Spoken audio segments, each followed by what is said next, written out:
안녕하세요, 여러분. 이제 제 7번째 과목, 한국체육사, 체육사 과목에 대해서 시작하도록 하겠습니다. 교재 395쪽 제1장, 체육사의 의미부터 시작할게요. 이 부분은 양이 그렇게 많지 않아요. 그렇게 많지 않아서 그냥 짧게 끊어가지고 진행을 할게요. 첫 번째 챕터가 체육사의 연구 분야. 체육사란 무엇이냐? 체육사란 체육과 스포츠를 역사적인 방법으로 연구하는 학문이다. 체육과 스포츠를 역사적으로 연구하는 학문이다. 네, 그렇겠죠. 그래서 과거에 어떠한 역사적 사실이 있었는지를 확인해서 교훈을 얻는 거, 그 다음에 역사적 체육 사실을 확인해서 그러한 사실들이 정치, 경제, 문화 등에 어떠한 영향을 미쳤는지, 주고받았는지를 확인하는 것.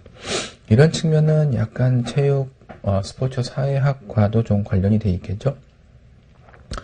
체육사는 과거를 통해서 파악한 체육적 사실을 통해 과거를 통해서 현재의 체육 상태를 파악하는 것, 그런 의미도 있고, 체육 사상사는 어떤 철학, 사조 이런 거, 스포츠 문화사, 스포츠 종목사 등의 연구 내용을 포함하기도 해요. 연구 내용으로는 시간, 인간, 공간 등을 고려하고요. 어떤 이벤트 혹은 사건, 사고 이런 게 있어야겠죠. 체육사, 역사라고 하는 것을 역사라는 것도 어찌 보면은 이런 것 같아요. 시간이 이렇게 있고, 공간이 이렇게 있죠. 한국, 미국, 영국, 유럽, 이런 식으로 해갖고 이렇게 공간이 있어. 공간이 있다는 거는 같은 시간대에 있는, 시간을 정지했을 때 이런 개념이에요. 그리고 시간이 이렇게 흘러가는 거, 과거, 현재, 미래 이렇게 쭉 흘러가는 거죠.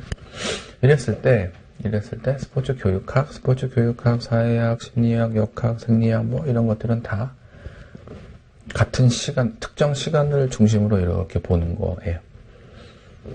그런데 이런 것들이 차곡차곡 과거부터 쭉 쌓여왔어. 이렇게 시간을 축으로 쌓여진 거 우리가 역사라고 한다는 거죠. 체육사. 그러니까 말씀드리고 싶은 건 뭐냐면 지금까지 우리가 6개의 과목을 다 다뤘잖아요.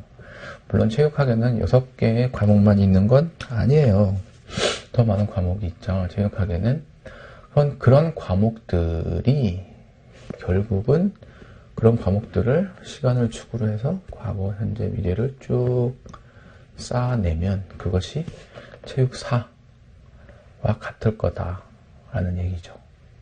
결국 무슨 얘기냐면 여러 학문들은 다 체육사와 관련이 있다 없다? 있다라는 말을 하고 싶은 거예요. 물론 체육학의 모든 학문들은 다 서로 연관이 있어요. 연관이 있는데 예를 들어 스포츠 심리학과 스포츠 교육학은 어떤 측면에서 연관이 있냐면 스포츠 교육학이라고 하는 거는 교수자가 학습자에게 어떤 내용, 스포츠를 가르치거나 배우는 거예요. 이게 교육학의 어떤 기본 구조예요. 여기서 스포츠 심리학과 스포츠 교육학의 관계는 뭐냐면 스포츠 심리학은 여기 나와 있는 이 학습자 있잖아요. 학습자와 교수자. 특히 이 학습자에 초점이 더 있는데 학습자가 이 스포츠를 배울 때 자신감이 있냐 없냐, 불안이 있냐 없냐, 목표를 어떻게 설정할 것이냐, 혹은 주변에 관중이 있냐 없냐에 따라서 어떤 반응을 보이느냐, 이렇게 연결돼 있단 말이에요. 그러니까 잘라서 말하기는 어렵지만 스포츠 교육학의 학습자 영역과 관련된 부분과 스포츠 심리학의 어떤 그 내용은 상당히 많이 오버랩이 된다는 거죠. 학습자를 중심으로. 이렇게 교육학하고 심리학은 연결이 돼 있어요. 근데 이 모든 것들, 각각의 학문들 모두가 차곡차곡 쭉 시간의 흐름으로 연결되어 있는 거, 이거 역사기 때문에 사실 스포츠 역사, 체육사를 공부하는 사람은 어찌 보면 여러 학문들에 다 능통해야 될 혹은 각 학문별로 깊게는 몰라도 얕게는 다 알고 있어야 이거를 끼워 맞춰서 뭔가 해석을 하거나 예상을 하거나 비판을 하거나 이렇게 할 수 있겠다는 거죠. 일단 학문으로서 체육사라고 하는 학문은 이런 특징이 있다라는 말씀을 드리는 거고요. 근데 실제로 우리가 이제 스포츠 지도사 요 시험을 만날 때, 요 시험의 한 교과목으로서 체육사는 제가 지금까지 설명한 그 체육사의 어떤 그 의의와 가치를 담아내지 못하고 있는 것 같아서 좀 아쉬워요. 왜냐하면 이제 시험이다 보니까 점수를 여러분이 얻어야 되잖아요. 몇 점이죠? 40점. 최소 40점 이상, 그리고 평균 몇 점? 60점. 그걸 맞춰야 되니까 그 정도의 점수를 얻어야 하다 보니 문제를 위한 문제를 위한 체육사적 어떤 내용, 사실, 공부, 지식이 되는 게 좀 아쉽다. 그러나 뭐 그것도 그거고, 그리고 여러분 같은 경우는 뭐 체육사를 전공하거나 혹은 뭐 스포츠 과학 혹은 스포츠학, 체육학 이렇게 깊게 이렇게 발을 들여놓은 건 아니니 그냥 개괄적으로 체육사가 어떤 학문이구나 라는 것 정도. 그리고 더불어서 여러분이 초중 고등학교를 거치면서 우리가 국사 혹은 역사 이런 걸 배워오잖아요. 근데 거기서 배웠던 내용과 지금 다루고 있는 내용들이 크게 다르지 않아요. 똑같다 보니까 그 수준을 벗어나지 않아. 그러다 보니까 뭐라 그럴까요? 어떻게 보면 굳이 이렇게 깊게 설명할 내용이 또 없기도 해요. 이미 다 여러분이 지금 현재는 기억을 못할 수 있어도 초중 고등학교 때는 다 배웠던 내용들이에요. 다른 과목과는 달리. 그런 내용이니까 좀 쉽게 생각하고요. 물론 내용을 접근할 때, 이해할 때 쉬운 거 하고 문제를 풀 때 점수를 많이 받는 거하고 좀 달라요. 예를 들어서 이런 거 있잖아요. 뭐 체육사다 보니까 뭐 어떤 사건이 일어난 연도는 이렇게 묻는다 그러면 이 내용이 어렵진 않지만 연도를 일일이 다 외울 수는 없을 거잖아요. 그런 부분이기 때문에 득점하는 거하고는 또 다른 문제다. 그런 얘기를 했어요. 자, 두 번째, 체육사 연구의 대상과 영역에 대해 살펴보겠습니다. 연구 영역은 통사적, 세계사적인 연구 영역이다 라고 나와 있는데, 통사라고 하는 것은 뭐냐면 통자가 통할 통자. 그래서 뭐 이렇게 세계사적이니까 큰 거. 어떻게 이렇게 지역적으로 구체적으로 들어가는 게 아니라 브로드하게, 넓게, 광범위하게 이렇게 살펴보는 거, 이런 게 있고요. 그 다음에 시대적 혹은 지역적. 지역적은 다른 말로 하면 공간적이라고 볼 수 있고요. 시대적은 다른 말로 하면 시간적이겠죠.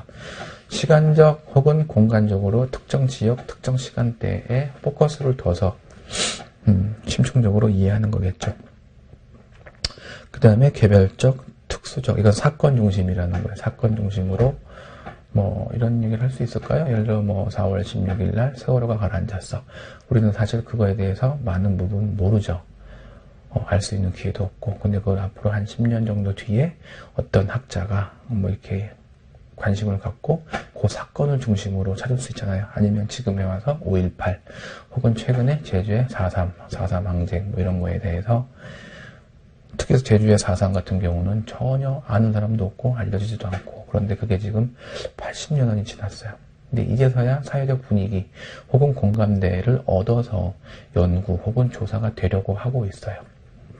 예를 들어 뭐 한일 위안부 사건이라고 그럴까요? 뭐 하여튼 그런 것들 다 체육사의 연구 영역이 될 수 있어요. 어찌 보면 체육사라기보다 역사의 연구 영역이 될 수 있겠죠. 근데 이왕이면 이것이 스포츠와 연결된 거. 자, 그러면 체육사를 왜 연구하냐 이거죠. 첫 번째, 우리의 행위 모습을 과거에서 찾고자 하는 데서, 뭐 우리의 행위 모습이라기보다 그 기원을 찾는다, 그 정도로 이해하면 될 것 같아요. 우리가 어떤 행동을 혹은 행위를 하는데 그 기원이 어디에 있느냐. 그 다음에 뭐 문학, 대리 경험, 뭐 전문적 훈련 이런 것도 다 될 수가 있고요. 가장 큰 거는 뭐라고 볼 수 있냐 하면은 이런 것 같아요. 역사의 특징이 뭐냐면 반복된다라는 거죠. 그러니까 과거에 어떤 사건을 통해서 전개된 여러 가지 양상, 이런 것은 결국 똑같이 반복이 되거든요. 근데 똑같다는 거는 뭐 흘러가는 패턴이나 이런 것들이 비슷하다라는 거지, 진짜 100% 보이는 게 똑같다 그런 뜻은 아니에요. 그래서 그런 과거의 어떤 교훈을 삼아서 어떤 실수 이런 것을 반복하지 않는다고 할까요? 그런 바람 때문에 개인적으로 역사를 공부하는 게 아닌가 하는 생각을 해야 돼요. 5번에 가서 뭐 역사는 예언적 성격을 가질 수 없는 한계가 있다라고 하는데, 이건 뭐 이런 게 뭐 큰 의미가 있는지 모르겠어요. 체육사를 연구하는 이유에 굳이 이런 한계가 있다라는 걸 언급할 필요가 있을까 싶은 거죠. 과거를 다루다 보니까 미래에 대해서 예언할 수는 없다, 뭐 이런 얘기인 것 같아요. 연구 방법에 뭐가 있을까요? 연구 내용과 연구 방법. 스포츠를 통해서 시대별로 파생된 여러 문화 현상을 다뤄요. 스포츠의 기원 또는 발달 과정을 다뤄요. 3번 스포츠 종목의 발생원 또는 조건을 다뤄요.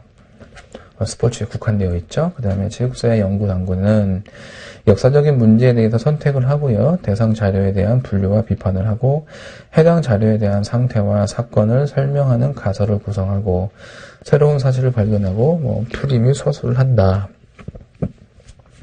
일반적으로 이런 단계를 거친다는 거고요. 중간에 한두 단계가 중간중간에 원하는 대로 얻을 수 없으면 빠질 수도 있어요. 자, 2장 바로 넘어갈게요. 선사시대, 삼국시대. 우리는 이 시대에 살지 않았죠. 선사시대라고 하는 것은 역사 이전의 시대. 역사는 뭔가 기록으로 남는 걸 얘기하는 거고, 기록에 남지 않는 시대, 이런 거겠죠. 그리고 삼국시대에 대해서 알아볼게요. 먼저 선사 및 부족 국가 시대의 체육이에요. 선사시대 뭐 이런 거죠. 신석기, 구석기 시대 이런 걸 얘기하고 있는 거예요. 이때 과연 체육이라는 게 있었겠냐는 거죠. 이거를 지금 뭐 굳이 체육이라기보다 그냥 활동, 선사시대의 활동 뭐 이렇게 혹은 뭐 생활 이렇게 이해하는 게 맞을 것 같아요. 선사시대라고 해서 체육이 있었다라고 말할 수 없잖아요. 그 시대에 체육이 어디 있었어? 체육이란 말이 생긴 건 1900년대 초반 혹은 뭐 20, 30년 이 정도거든요.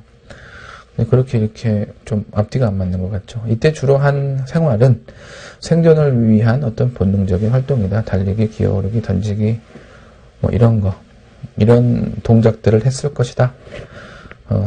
식량의 획득, 몸은 식량의 획득 수단이면서 뭐 어떤 몸을 지키기 위한 전투 이런 것들이 좀 뭐 지금의 체육 혹은 신체 활동이라고 볼 수 있는 거 아니냐. 선사시대에는 샤머니즘이 있었고, 토테미즘도 있었고요. 그 다음에, 시족 중심의 혈연사회였다. 이런 특징이 있었는 거고요. 그 다음에 부족국가 시대로 올라가죠. 부족국가 시대에서는 제천, 의식, 그리고 일정한 나이가 되면 성인이 된다라고 해서 성인식, 이런 게 있었고, 전쟁이 일어난다고 하면, 여기서 민간인, 군인, 이런 개념이 없었기 때문에, 아마 모든 사람이 더 전투원의 역할을 해서서 부족국가에서는 어떤 수련 혹은 훈련 이런 활동을 했다라고 얘기하고 있어요. 부족국가 시대에 그러면 신체 문화는 뭐가 있었을까? 주로 제천 행사, 하늘에 제사를 지내는 거예요. 그 다음에 성인식. 그래서 우리가 하느님 하는 것도 신을 섬기는 거 그런 거죠. 뭔가 절대자가 있는 것 같은 거죠. 사람이 살다 보니까 너무 사람은 약하잖아요. 자연 앞에서 약하고 그리고 불완전하고 그런 존재이다 보니 어느 절대자에 좀 이렇게 기대고 싶고 뭔가 그러고 싶은 거죠. 그랬을 때 기독교가 생긴 게 익히야 지금 한 2000년 약간 넘었으니 그런 건 안 되고 불교도 마찬가지고요. 그래서 아주 옛날에는 그냥 하늘, 그래서 하늘님에서 리을이 탈락해서 하느님, 혹은 신, 이렇게 얘기를 한 거죠. 그래서 신에게 늘, 경외감, 이런 걸 표현했죠. 그것이 고구려는 동맹, 부여는 영고, 동해는 무천, 신라는 가베다라고 불렸다는 거예요. 그 다음에 성인이 되는 어떤 의식, 성인식, 통가의례, 성년이 되기면 통가의례. 그 다음에 이 당시에 쓸 수 있는 거 검술, 궁술 이런 게 있었겠죠. 싸워야 되니까 싸움의 어떤 연습 쓸 수 있는 거. 그러면서 또 이때는 또 노는 것도 있었네요. 노는 거 유희 활동이라고 돼 있는 거예요. 유희 활동에는 뭐가 있었나요? 씨름, 윷놀이, 수박, 기마 이런 게 있다. 윷놀이에 대한 설명이 잠깐 나왔네요. 저포라고도 불렸고요. 여러 사람이 모여 지금까지 행해지고 이런 거 윷놀이는 이때 또 쌍욕이라고도 불린 것 같아요. 쌍욕, 옛날에는. 그래서 이때는 아무래도 신체에 대한 의미가 신체가 강한 사람이 우선 뭐 영도력이 있는 리더가 된다. 뭐 이런 인식이 강했을 거고요. 자, 삼국시대와 통일신라로 넘어갈게요. 삼국시대에서는 유교와 불교의 도입으로 유교와 불교가 사회 전체에 큰 영향을 미쳤고, 뿐만 아니라 무속시당도 있었고 그랬어요. 그 다음에 어떤 그 체계적인 교육기관들도 있었고요. 고구려에서는 태학, 경당, 백제에서는 박사, 신라에서는 화랑도, 국학, 이런 그 교육기관들이 있었죠. 무예를 본다면 삼국시대에서는 국방력의 강화를 위해서 무예교육을 따로 실시를 했다는 거예요. 그래서 고구려 경당에서도 활쏘기를 가르쳤고, 신라에서도 화랑도 하는 걸 가르쳤고, 신라도 같은 경우는 화랑도를 통해서 궁술, 기마, 그 다음에 편력 등을 가르쳤다. 조금 더 살펴보면 편력이라고 하는 것은 야외 활동인데요. 신라에서. 그래서 화랑도의 교육 방식이기도 하고요. 음악과 신체 활동을 포함했다 이렇게 나와 있는데 이건 뭐라고 그럴까요? 지금 우리가 이해하기 쉬운 걸로 치면 어떤 청소년 수련 이런 건데 걷기, 행군 이런 것도 포함되어 있고 캠핑, 야영 이런 것도 포함되어 있고 뭐 냉수 마찰, 수영 이런 것도 다 포함되어 있어요. 예, 그런 거를 의미하고요. 기마술은 아무래도 북방의 고구려 말을 이동수단으로 쓰고 있는 그런 공간 속에서 이제 훈련이 됐겠죠. 고구려의 대표적인 무예로 말을 타고 달리며 활을 쏘는, 우리가 마상제 이렇게 얘기도 하죠. 그 다음에 궁술은 활쏘기를 얘기해요. 자, 삼국시대의 민속 스포츠에는 민속놀이라고 하는 게 낫겠죠. 민속 스포츠보다. 민속놀이에는 뭐가 있었겠느냐? 쭉 나와 있어요. 석전, 투호, 쌍욕, 각저, 격구, 석전이 떠나왔네요. 그 위에 있는 석전 이거 지워주시면 될 것 같고요. 축국, 방응, 널뛰기. 중간에 쌍욕이라고 나오는데 쌍욕은 주사위 놀이에요. 여기에는 공을 발로 차던 공차기 이렇게 나왔는데 이거는 그게 아니고 잘못 나온 것 같아요. 그렇습니다. 방응은 매, 사냥, 석전은 돌싸움, 이런 거, 각저는 씨름. 그래서 우리가 각저총에서 나온 그 그림이 뭐냐? 씨름도라는 거죠. 이 정도, 투호는 여러분이 여기저기서 많이 봤을 거예요. 자, 삼국시대의 체육사상에는 뭐가 있냐? 그럼 신체문화, 신체미 숭배. 그래서 신체미가, 몸뚱이가 아름다운, 지금하고 비슷할까요? 지금하고는 조금 다르겠지만, 표현 방식은 다르겠지만, 아름다운 몸을 중시하는 그런 부분은 좀 비슷할 수 있을 것 같아요. 요즘 같은 경우는 이것이 어떤 자본주의하고 이렇게 묶여서 외모지상주의, 이렇게 가니까 조금 문제인데, 기본적으로 몸에 대한 가치 부여를 했다. 측면에서는 외모지상주의와 신체미 숭배사상과 크게 다르다고 보이지는 않아요. 다만 외모지상주의에는 그게 플러스 부작용까지 같이 포함되는 그런 개념이라고 이해하면 될 것 같아요. 심신이원론, 일체론 이런 게 나왔네요. 심신이원론과 심신이원론이 있는데 그건 그거예요. 신체의 어떤 훈련이나 이런 걸 통해서 마음의 수양을 할 수 있느냐 없느냐. 그러니까 몸과 마음이, 몸뚱이와 마음, 심신이 관련이 있냐 관련이 없냐 이런 걸로 관련이 있으면 이원론, 일체론, 관련이 없으면 이원론이라고 하는 거죠. 불국토 사상, 이 땅이 곧 불국토라는 것을 믿고 호국 사상과 결부되어 있다. 이렇게 얘기하고 있죠. 화랑도에 대한 얘기가 좀 나오네요. 귀족 자제들이 참여했고 국가 수호의 목적을 지니고 있었고 심신의 조화로운 인간상을 지향했고 무예 수련을 통해서 인재를 양성했고 편력이라는 야외 교육 활동을 수행했고 불국토 사상에 대한 신성함과 존엄성을 교육했고 심신 이론론적 사상에 기반해서 전인 교육을 지향했고 야외 활동을 통해서 호연지기를 함양했고 교육 과정으로 궁술, 마술, 기마, 검술 등이 있었고 사냥과 전쟁에 관하여 교육을 받아 협동과 단결 정치를 기르고 심신을 열마했고 풍류도 국선도 원화도라고도 불렸고 네. 어찌 보면 화랑도라는 어떤 뭐라 그럴까요? 모임이라고 해야 될까요? 이 제도라고 그럴까요? 참 지금으로 보면 체육적 입장에서 스포츠적 입장에서 대단히 좀 가치롭다, 의미가 있다라는 그렇게 찾아볼 수가 있겠죠. 화랑도의 어떤 규율이라고 그럴까요? 했던 거. 네, 세서곡이에요. 사군이 중 사친이여 교의신 임전무태 살생 유태. 한번 챙겨놓으면 좋겠죠? 여기까지 해서 2장 선사부터 삼국시대까지를 매듭을 짓고 잠깐 쉬었다가 고려 조선시대를 이어가도록 하겠습니다.